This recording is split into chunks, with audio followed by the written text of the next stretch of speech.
Bapak Ibu, kita bersyukur Tuhan memberikan kita keluarga dan keluarga yang utuh. Kita menikah, bersuami, beristri, dan Tuhan memberikan kita anak-anak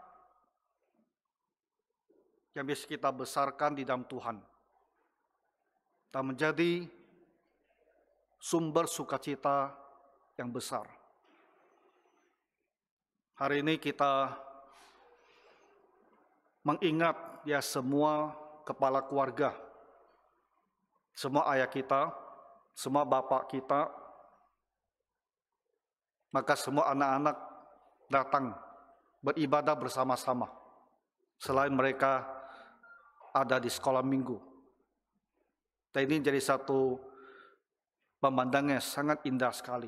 Ya, satu keluarga utuh, orang tua dan anak-anak, besar dan kecil, tua dan muda, beribadah di hadapan Tuhan. Kiranya Bapak Ibu bisa merasakan sukacita ini, merayakan hari Ayah dan menikmati berkat rohani ini. Sebagai hari ini karena kita mau mengingat semua ayah kita, maka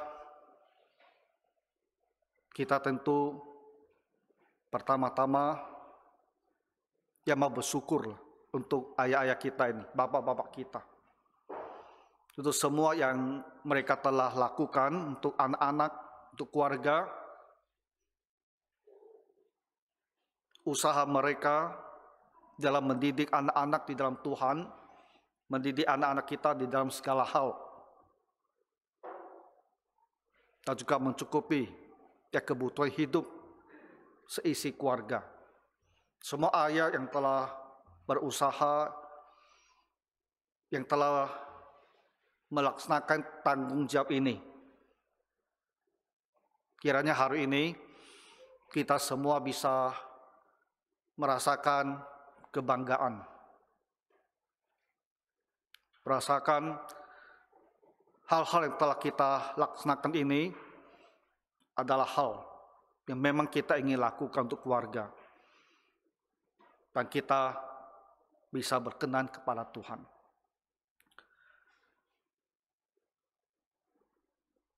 Anak-anak saya sekarang sudah besar.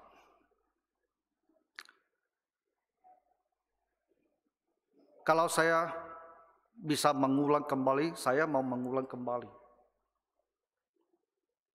Mulai dari awal, dengan anak-anak yang masih kecil. Saya masih sangat teringat walaupun sudah 20 tahun lalu. Anak saya pertama Christine, masih kecil sekali waktu itu. Mungkin setahun atau belum sampai setahun Malam hari sering saya gendong taruh di sini gitu. Lalu saya bawa dia jalan taman, keliling-keliling. Saya tentu tidak ingat lah, dia masih kecil Dan saya selalu pegang dia dan nyanyikan di domba kecil gitu. Kan memang domba kecil kan? Ini hal yang tak terlupakan, mempunyai bekas yang begitu dalam. Saya ingat Grace hari ini terpaksa harus masuk kantor karena ada pekerjaan bersama di PT. Grace, saya masih ingat waktu masih bayi, dan dia tidur di satu kotak, satu box sendiri. Nah, kita lihat muka yang masih kecil itu, masih bisa terbayang begitu kecil baby itu di kotaknya sendiri tidur. Hari-hari yang baik sebetulnya. Mungkin waktu kita masih muda, waktu kita baru usia 20-an tahun dan membesarkan anak kita, barangkali belum begitu menghayati, merasakan sukacita, damai sebagai ayah. Tapi ketika umur kita bertambah, dan kita mengingat kembali hari-hari yang berlalu, itu menjadi sesuatu yang sangat indah sekali. Saya masih ingat waktu kedua anak ini masih kecil ya. Jadi di kamar tidur kami itu kita harus tambah satu bed lagi. Jadi biasa kan tempat tidur kita kan ditaruh tengah, itu harus kita geser ke samping ya untuk taruh satu lagi tempat tidur. Dan dua anak itu bisa tidur di situ bersama kita. Itu udah lama berlalu. Tapi kita bersyukur karena hal-hal seperti ini menjadi kenangan yang sangat indah. Ya, ketika kita sudah lebih berumur, kita mengingat kembali menjadi sangat berarti sekali. Tentulah, saya tak boleh mengambil terlalu banyak waktu untuk cerita segala hal lagi dengan dua anak ini. Ya, yang semua itu ada dalam kepala, terlintas. Tapi saya cerita ini, walaupun ini cerita saya, tapi Bapak Ibu, saya percaya kamu langsung juga teringat, ya, terutama ayah pada hari ini, kamu langsung teringat tahun-tahun yang telah berlalu, tahun-tahun di mana kamu membesarkan anak-anak itu. Dan ketika diingat kembali, ini menjadi hal yang sangat indah di hati kita. Jadi sekarang saya selalu bilang kepada para orang tua yang masih muda, anak-anaknya masih kecil-kecil, ya saya selalu bilang kamu enjoy saja, ya nikmati hari-hari ini dengan anak-anak kamu. Saya ngerti lah, kalau saya bilang seperti ini, belum tentu mereka merasa menikmati. Karena sekarang kan ada juga mungkin merasa banyak sekali tanggung jawabnya berat, ya harus mengurus anak-anak, banyak lagi kesulitan, ya banyak hal harus dikorbankan untuk mengurus anak-anak. Kita mungkin merasa berat, tapi nanti setelah kamu lebih berumur, waktu diingat kembali, kamu akan bisa setuju bahwa membesarkan anak hari-hari yang telah berlalu itu adalah indah.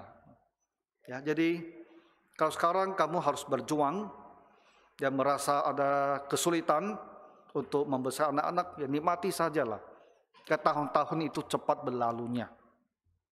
Ya, jadi ini sebagai pengantar, ya saya ingin Bapak Ibu dalam merayakan Hari Ayah ini, ya kita mulai dengan merasakan di hati, ya sukacita sebagai orang tua, sukacita membesarkan anak-anak.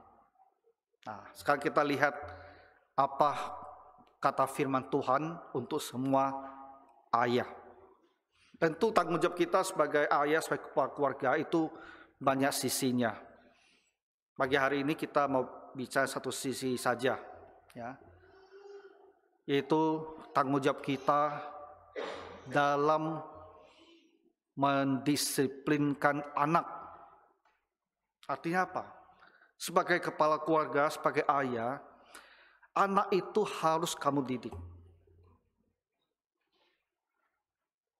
Kalau ada hal yang salah dengan anak itu, ya ada kelakuan yang tak benar, kamu tidak boleh diamkan. Harus didisiplinkan. Kamu harus ambil tanggung jawab ini, bentuk anak ini. Supaya nanti mereka besar, ya, betul-betul jadi orang yang berguna, orang yang berkenan kepada Tuhan, ya, orang yang menjadi sumber sukacita kamu. Ayat firman Tuhannya dari Amsal ini, pasal ke-13, ya. Siapa tidak menggunakan tongkat, benci kepada anaknya. Siapa mengasihi anaknya, menghajar dia pada waktunya. kita harus renungkan baik-baik apa arti ayat ini.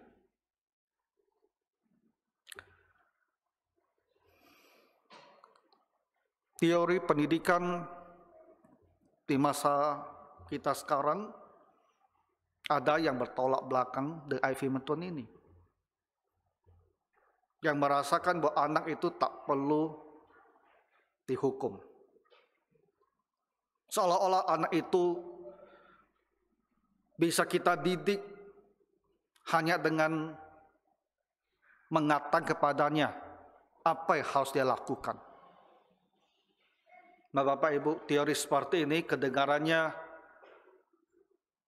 sangat baik, seolah-olah kita menghargai hak asasi anak itu, ya, bicara hak asasi jangan berlebihan. Seolah-olah kita harus jaga hak anak ini, tak boleh kita buat dia merasa sakit. Itu teori mendidik, ya, umumnya sekarang diyakini oleh para orang tua dan juga dalam arti tertentu dipaksakan kepada guru-guru. Tapi ini adalah teori yang bersumber dari ilmu psikologi. Ilmu psikologi yang didasarkan pada pemahaman tentang manusia. Dan seringkali pemahaman tentang manusia yang ateis, yang tak bertuhan. Oke, kita kesampingkan saja teori pendidikan masa modern ini. Mari kita lihat apa kata firman Tuhan. Karena kita adalah orang Kristen. Siapa tidak menggunakan tongkat benci kepada anaknya? Ayat ini pertama-tama berbicara bahwa pada kita sebagai ayah ada otoritas. Siapa tidak menggunakan tongkat?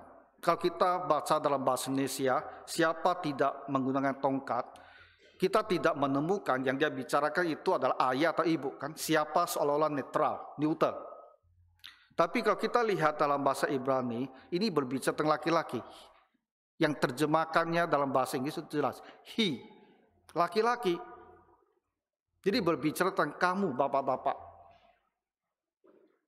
Jadi jangan berpikir urusan disiplin itu urusan ibunya. Bukan. Ibunya tentu punya bahagian. Tapi ayat ini berbicara tentang kita. Laki-laki. Kepala keluarga. Ayah. Ayah, kepala keluarga. Sejak dari penciptaan, memang Tuhan telah tetapkan sebagai pemimpin yang diberikan otoritas untuk rumah tangganya ini. Itu juga termasuk otoritas dalam mengurus anak-anaknya.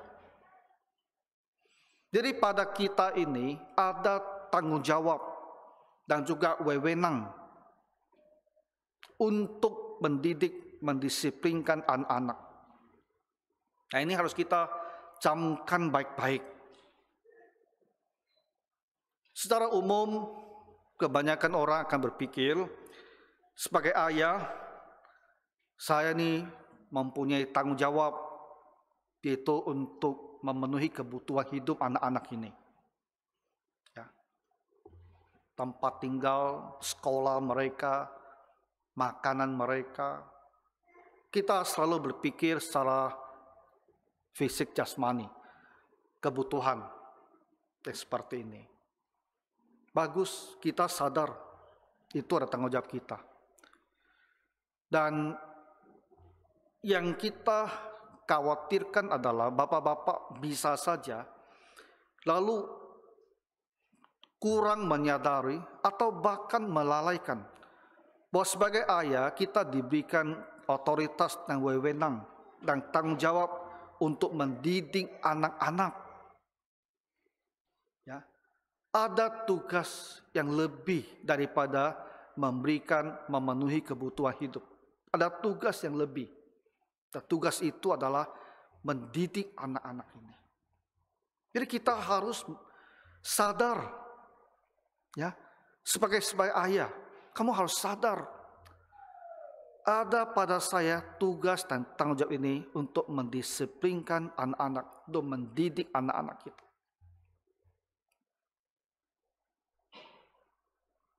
Jadi biarkan pemahaman ini betul-betul turun ke dalam hati kita.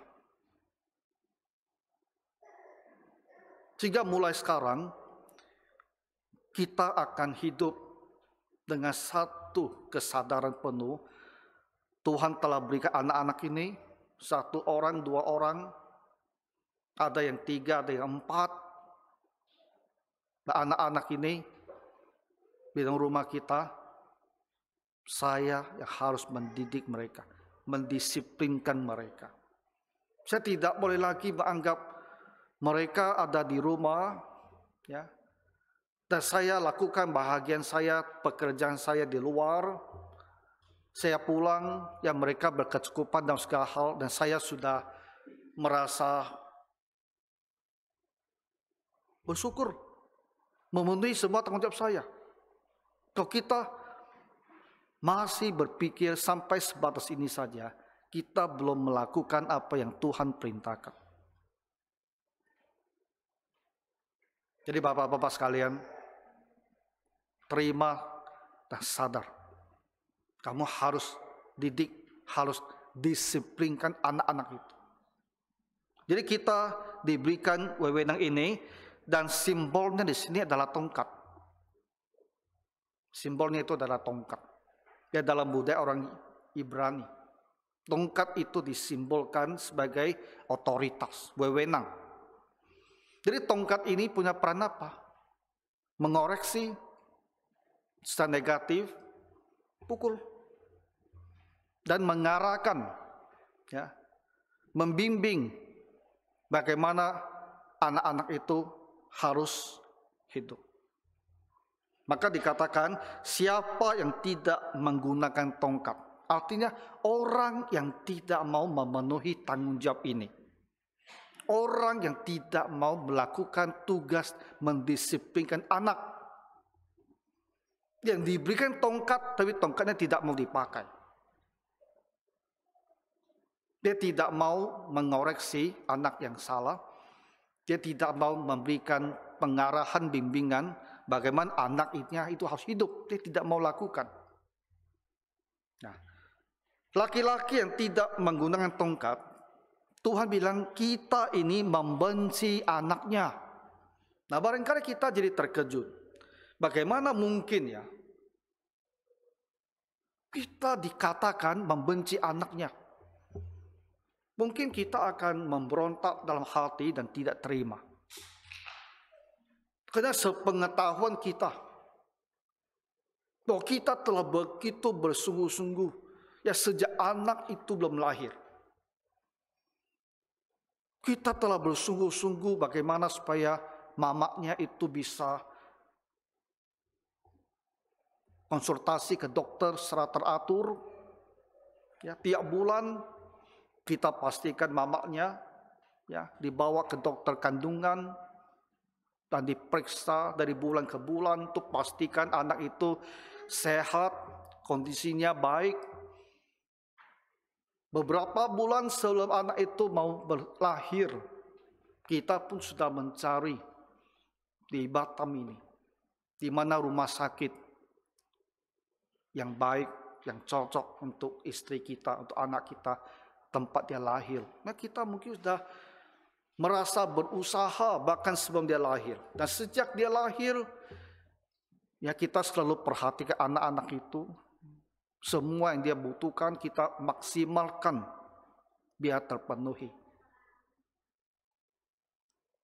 Lalu kita dibilang membenci anak kita, hati kini tidak bisa terima.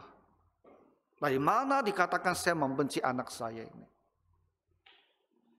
Tapi Tuhan bilang, kalau kamu tidak mau gunakan tongkat, kamu tuh membenci anak-anak.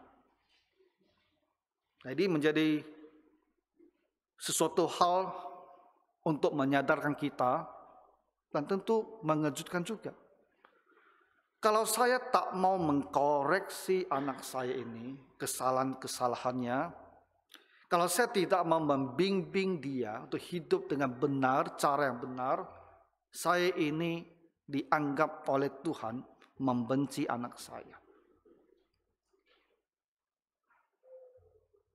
Firman Tuhan penuh dengan perintah kepada orang tua. Bahwa orang tua itu harus mendidik anak-anaknya. Dan kita, suami, termasuk yang harus mendidik anak-anaknya. Dalam hal apa kita harus mendidik mereka? Yang pertama-tama adalah di dalam ibadah mereka kepada Tuhan.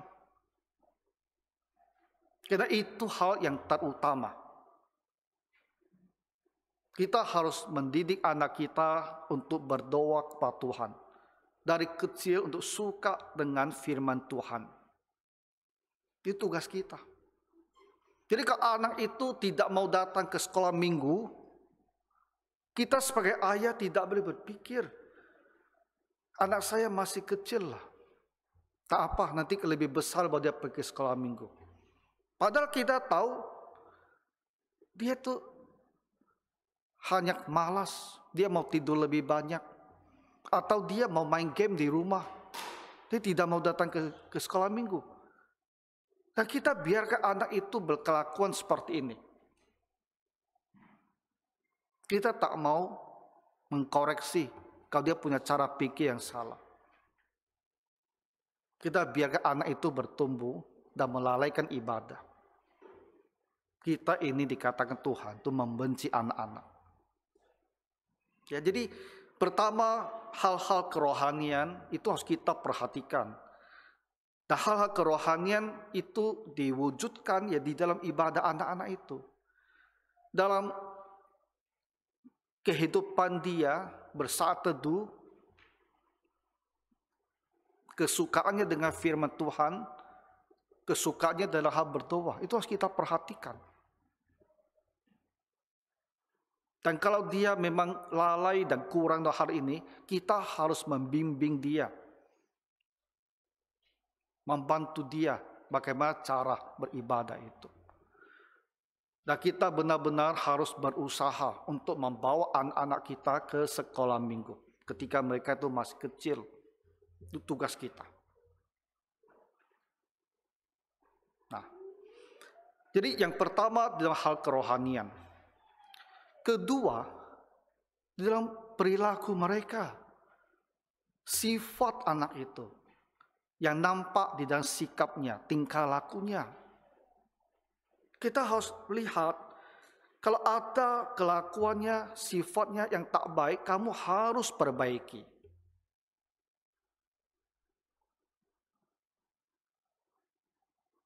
Kalau anak itu sudah mulai berbohong,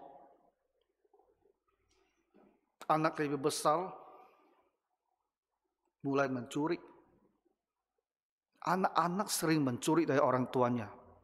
Maka kita sadar,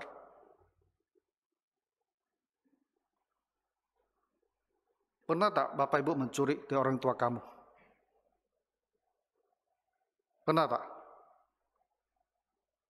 Waktu masa kecil.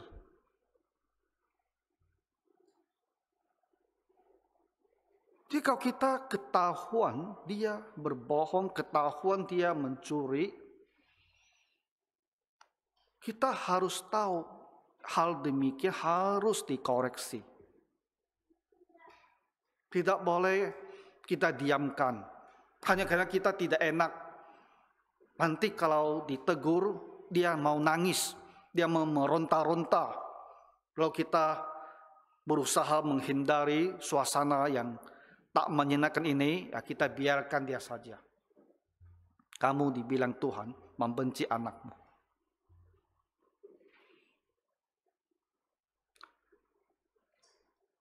Kalau kita ingin anak kita nanti bertumbuh besar dan punya manners, punya kelakuan, punya sopan santun yang baik, maka dari kecil setiap kali ada kesalahan kamu harus tegur dan harus koreksi. Tak boleh dibiarkan. Karena kamu biarkan, dia akan ulang. Kalau dia sering mengulangnya, kebiasaan.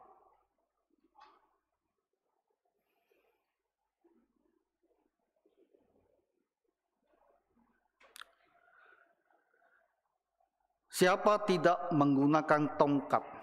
Nah, ini sekarang kita bicara tongkat.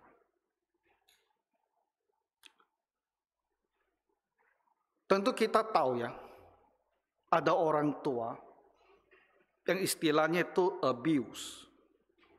Betul-betul memukul anaknya berlebihan. Kita tahu ada orang tua seperti ini. Dulu waktu saya baru mulai pelayanan di sebuah daerah kecil ya di Kijang, ada satu bapak, dia kerjanya itu adalah jual daging babi. Jadi jam 11, jam 12 dia sudah selesai jualan, sudah bersih-bersih, dan dia akan pergi minum. Dan setelah minum, dia akan pulang ke rumah dan seringkali mabuk. Dan setelah mabuk, dia akan mulai memukul anak-anaknya itu loh. Saya waktu itu sampai harus berulang kali ke rumah dia. Karena istrinya selalu datang mengeluh.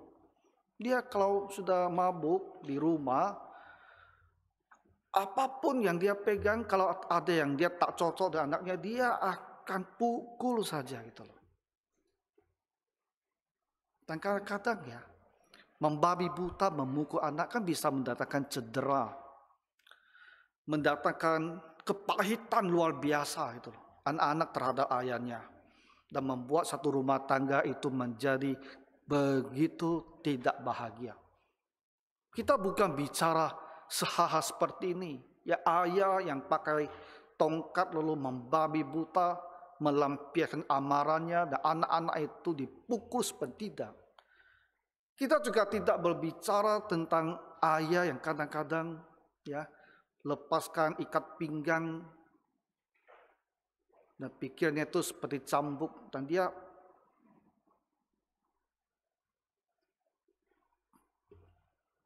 pakai ikat pinggang. Bayangkan, satu kali turun saja itu betapa sakitnya itu. Dan kan tak terkendali. Ya, pakai ikat pinggang kita macam cambuk memukul anak itu kan tak terkendali, bisa mendarat di tubuh, bisa juga mendarat di muka. Kita bukan berbicara tentang hal seperti ini, ayah yang melampias amal seperti ini. Atau ayah yang ketika marah apa di tangan itu dia lemparkan kepada anak-anaknya. Kita bukan berbicara tentang seperti itu. Itu abuse namanya. Tapi di sini berbicara tentang tongkat. Tongkat yang berfungsi untuk mengoreksi. Tongkat untuk pukul anak itu.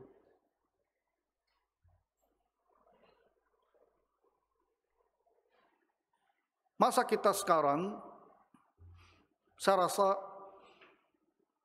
kalau tongkat itu dirasakan ya terlalu tebal, terlalu keras, bisa mencelaka, mencederakan, kita gantilah dengan rotan gitu. Tujuannya apa? Tujuannya adalah mendatangkan rasa sakit. Bapak Ibu, kamu harus sadar. Jangan berpikir, kasihan anak saya kalau dia harus merasakan sakit. Jadi tak tega. Tak boleh dipukul. Kalau pukul dia sakit, kasihan. Tapi Bapak Ibu sadar tidak? Sakit dibutuhkan. Sakit dibutuhkan supaya anak itu tak berani mengulang kesalahan. Karena anak itu ya, kadang-kadang bahkan yang sudah dewasa pun, itu tidak cukup hanya dengan mengajar secara positif. Bilang jangan ya kamu nakal, jangan ya kamu berbohong. Kadang-kadang tak cukup seperti itu. Sakit itulah yang membuat orang itu tak berani berbuat salah. Sakit. Jadi kontrolnya dengan rasa sakit. Memberikan dia sakit. Supaya lain kali kalau dia mau berbuat lagi kesalahan itu dia ingat. Ini bisa mendatangkan rasa sakit. Karena tidak mau harus merasa sakit itu, dia menahan dirinya tidak berbuat kesalahan. Itu memang kuncinya adalah sakit. Jadi kita harus berikan dia rasa sakit, tapi tidak mencederai dia. Biar dia tahu sakit sekali dan tak berani lagi. Karena kalau lakukan bisa lagi sakit. Karena dia memang harus dikontrol dengan rasa sakit. Kalau tidak sakit, dia tak takut. Kamu ngomong baik-baik sama dia, bujuk-bujuk dia, dan dia bilang ya, ya, ya. Tapi dia tak pernah merasakan akibatnya. Besok lusa, waktunya berbuat salah lagi, dia lupa itu. Lupa apa yang kita ngomongkan. Dia lakukan lagi. Tapi sakit, dia tak bisa lupa. Dia sakit, dia tak bisa lupa. Dia akan ingat. Dan itulah yang akan mengekang dia. Membuat dia terpikir, jangan. Kalau saya lakukan, nanti bisa sakit lagi. Sakit adalah sebuah faktor pengontrol loh, Bapak Ibu. Kamu tahu tidak? Bahkan untuk orang dewasa. Karena untuk menghindari sakit, kita tak berani berbuat salah. Memang bukan yang terbaik. Karena bisa dia karena terpaksa tak mau bersalah, tapi bukan betul-betul tak mau buat, hanya takut sakit. Tapi setidaknya itulah hal yang bisa mengontrol dia. Sampai seseorang bisa sadar sendiri bahwa itu hal yang buruk, tak boleh lakukan. Tapi sebelum dia sampai ke situ, biar sakit dan kontrol dia. Jadi, kalau kamu tak mau menggunakan tongkat, kamu dibilang benci pada anakmu. Karena anak itu tak berubah. Kelakuannya lanjut terus.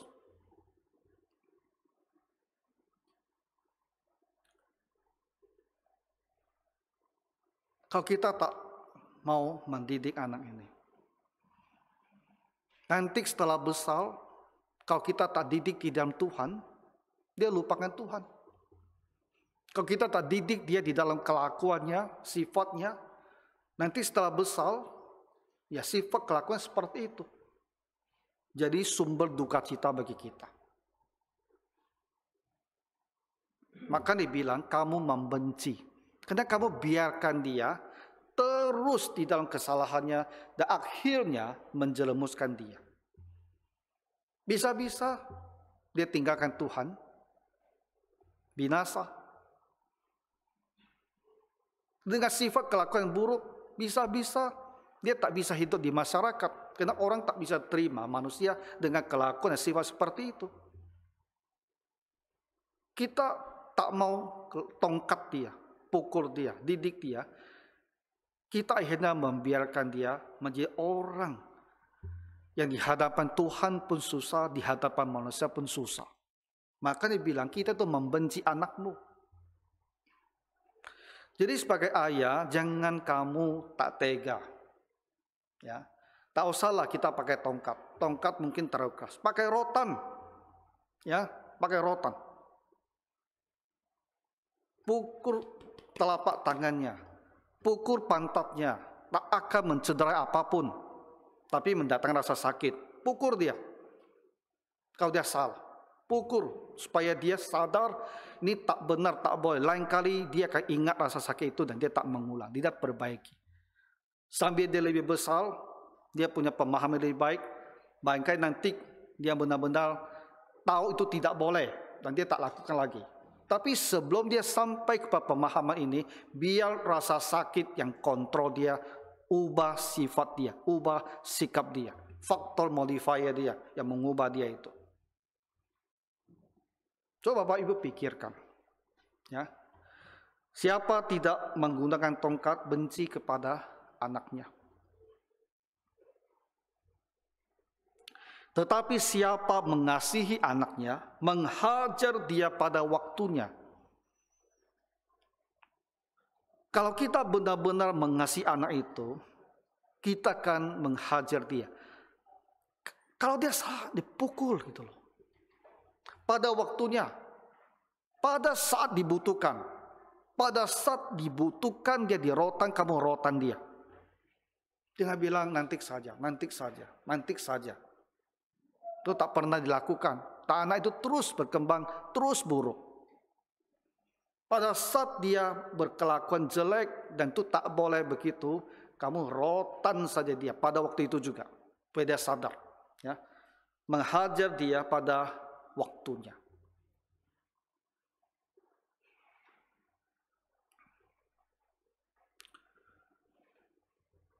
Kadang-kadang kalau kita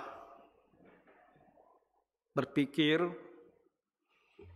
dan memproyeksikan diri jauh ke depan, kita mungkin jadi khawatir dan takut gitu loh. Kalau anak itu tak kita rotan, tak kita didik, tak kita perbaiki, dan setelah dewasa dia menjadi benar-benar rusak ya, apakah dia tak akan menyalahkan kita sebagai orang tuanya? Bahwa kita tak mendidik dia, tak memperbaiki dia, sehingga dia tak pernah tahu bahwa sifat kelakuannya itu buruk. Nah, setelah dia dewasa, dia mungkin hidupnya sudah rusak sekali. Dan dia sadar, saya sampai pada keadaan ini karena saya tak mempunyai ayah yang mau mendidik saya. Apakah kita tidak khawatir satu hari kalau sampai seperti terjadi dan anak kita itu menyalahkan kita yang tak mendidik dia? Menjadi duka cita, menjadi penyesalan tanpa akhir.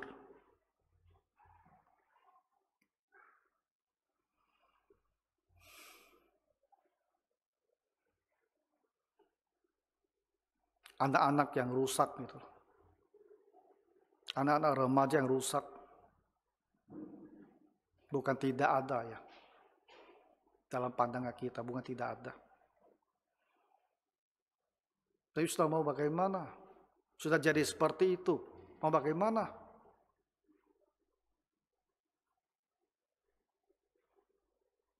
Satu hal barangkali saya juga ingatkan Bapak Ibu. LGBT. Kamu harus perhatikan anak-anak dari SD, SMP, SMA, kuliah. Kalau anak-anak itu berbicara, kata-katanya, kelakuannya, seolah-olah dia itu adalah homo, kamu harus segera koreksi. Segera dikoreksi. Hal ini sekarang makin menjadi-jadi itu. Saya pernah kan bilang sama Bapak Ibu, udah lama lah. Ada kenalan saya, anaknya masih 10 tahun waktu itu di SD. Dia marah kepada mamanya dan dia bilang kepada mamanya, aku ini homo. Tulis di Facebook. Saya baca. Mungkin dia bertengkar mamanya, dia tulis, aku ini homo, mau apa? Mau apa kamu? Aku homo. Umur 10 tahun loh. Dan saya tahu ada yang pernah kita kenal di gereja ini, tapi sudah tak di gereja kita. Homo. 20-an tahun lebih. Apa kamu? Apakah orang tuanya tak pernah sadar? Tak pernah melihat ada kelakuan yang tak biasa? Dan anak itu berlanjut. Sekarang jadinya seperti ini.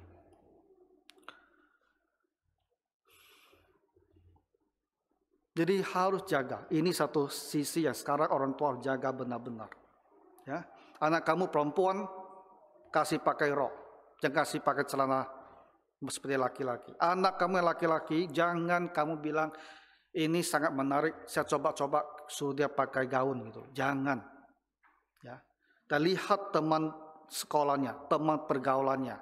Kalau ada yang kelakuannya tak benar, pisahkan. Jangan dia main lagi sama temannya seperti itu. Jaga anak kamu sendiri.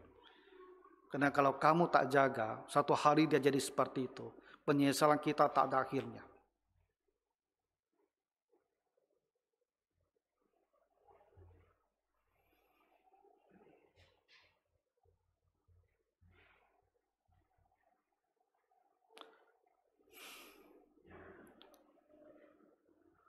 Ya, jadi kalau anak-anak kita karena dipengaruhi teman mulai berkelakuan seperti ini, kamu harus didik ya dengan sungguh-sungguh. Kalau dia laki-laki, didik dia sebagai laki-laki. Kalau dia perempuan, didik dia berkelakuan sebagai perempuan.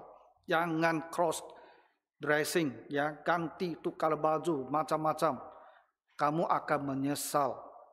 Saya pikirkan saja anak jemaah itu, aku tak tega memikirkannya. Kok bisa jadi seperti itu gitu? Kok bisa jadi seperti itu? Siapa yang salah mendidiknya gitu?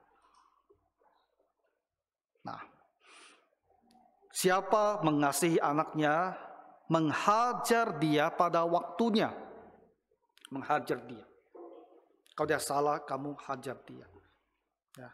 Jangan buat dia cedera, tapi harus buat dia merasakan sakit, sehingga dia jaga diri, jangan buat lagi kesalahan itu. Nah, saya mau tutup dengan satu cerita di dalam kitab suci. Ayah yang bisa mendidik anaknya. Dalam sejarah orang Israel, sejarah kerajaan, ada satu masa sekitar tahun 840 sebelum Masehi, kerajaan Yehuda yang selatan itu goncang sekali, karena rajanya matinya agak muda juga. Jadi Ibu Suri, artinya mamaknya raja, Ibu Suri, dia mempunyai pikir yang jahat. Dia ingin mengambil ahli takhta, ingin berkuasa sendiri. Namanya Atalia. Apa yang dia lakukan? Semua keturunan raja, artinya cucu lah, dia bunuh semua. Tapi ada satu, umurnya 6 tahun, umurnya baru 1 tahun tuh. Namanya Yoas. Itu diselamatkan oleh bibinya. Jadi saudara perempuan dari raja yang meninggal, dia selamatkan salah satu anaknya itu. Umurnya baru 1 tahun tuh. Berarti baby kecil. Yosabat namanya bibi ini. Dan untuk 6 tahun Atalia memerintah. Dan keponakannya Yoas ini disembunyikan oleh bibinya dengan suaminya Yoyada, seorang imam yang kemudian jadi imam besar. Disembunyikan.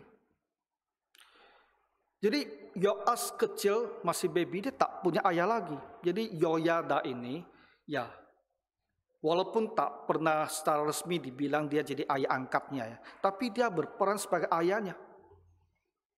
Nah, jadi Yoas yang masih 1 tahun inilah dibesarkan oleh pamannya ini, suami bibinya.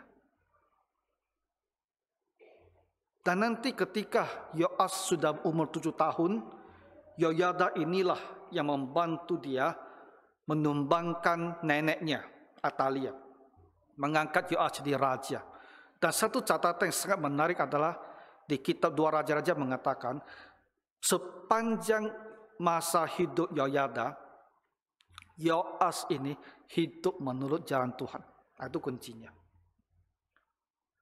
Selama Yoyada ini, pamannya ini masih hidup ya, dan dalam tanda kutip ayahnya ini masih hidup, Yoas hidup menurut jalan Tuhan. Artinya apa? Artinya Yoyada, paman ini, mendidik benar si Yoas dan mengkoreksi dia terus, membimbing dia terus, sehingga Yoas hidupnya benar. Alkitab bilang sepanjang hidup Yoyada ini. Dan Yoas adalah salah satu raja yang baik dari 5 raja baik di Yehuda. Dia memperbaiki bait suci. Saya berpikir di dalam kitab suci, contoh mana ya, tokoh Alkitab mana yang mendidik anaknya seperti kata firman Tuhan ini? Tak banyak. Kalau contoh ayah yang tak bisa mendidik anak itu banyak.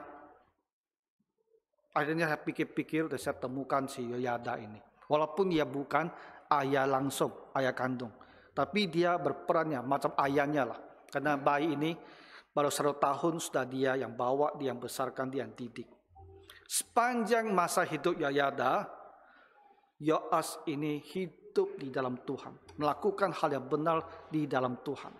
Itulah ayah yang betul-betul yang mengarahkan, mengkoreksi anak ini. Sehingga hidupnya itu bisa benar. Dan kita semua pasti ingin anak kita hidupnya benar di hadapan Tuhan dan di hadapan masyarakat. Di hadapan Tuhan sebagai orang yang beriman, mengasihi Tuhan, melayani Tuhan. Di masyarakat, ya sebagai orang yang bisa diterima dan dihargai. Karena apa? Karena punya sifat, kelakuan, karakter yang baik. Nah, jadi hari ini kita merayakan Hari Ayah. Ini hari yang baik. Karena firman Tuhan mengajarkan kita, hormatilah ayahmu dan ibumu. Jadi setahun sekali, ya kita bicarakan hal-hal untuk menghargai ayah dan ibu kita. Dan tadi kita mulai ya dengan berterima kasih pada bapak-bapak sekalian ya, sebagai keluarga yang telah menjaga keluarga, memenuhi kebutuhan keluarga dengan baik. Dan saya hanya tambahkan satu hal lagi. Barangkali hanya mengingatkan, karena kita pun selama ini sudah melakukannya. Mengingatkan kita lah, bahwa kita harus mendisiplinkan anak kita ini. Ya, gunakan tongkat pada anak-anak itu. Hajar mereka kalau mereka memang berkelakuan buruk, supaya mereka bisa disiplin jadi anak yang baik. Itu tugas kita. Ya, mari kita berdoa. Bapa Surgawi, kami bersyukur untuk anak-anak yang Kau berikan kepada kami. Kami bersyukur untuk tahun-tahun yang bisa kami lalui bersama dengan anak-anak ini. Tuhan Yesus, kami diingatkan oleh firman-Mu bahwa kami pun mempunyai tugas untuk mendidik mereka dengan benar. Kalau mereka bersalah, supaya mereka bisa didisiplinkan, bahkan dengan tongkat sekalipun. Maka bantulah kami Tuhan, mematuhi firman Tuhan ini, dan mendidik anak dengan benar, sehingga mereka bertumbuh besar, menjadi orang-orang yang takut akan Tuhan, yang mengasihi Tuhan. Dan juga menjadi anak-anak yang berhasil ya di dalam hidupnya ini. Dalam nama Tuhan Yesus Kristus kami berdoa. Amin.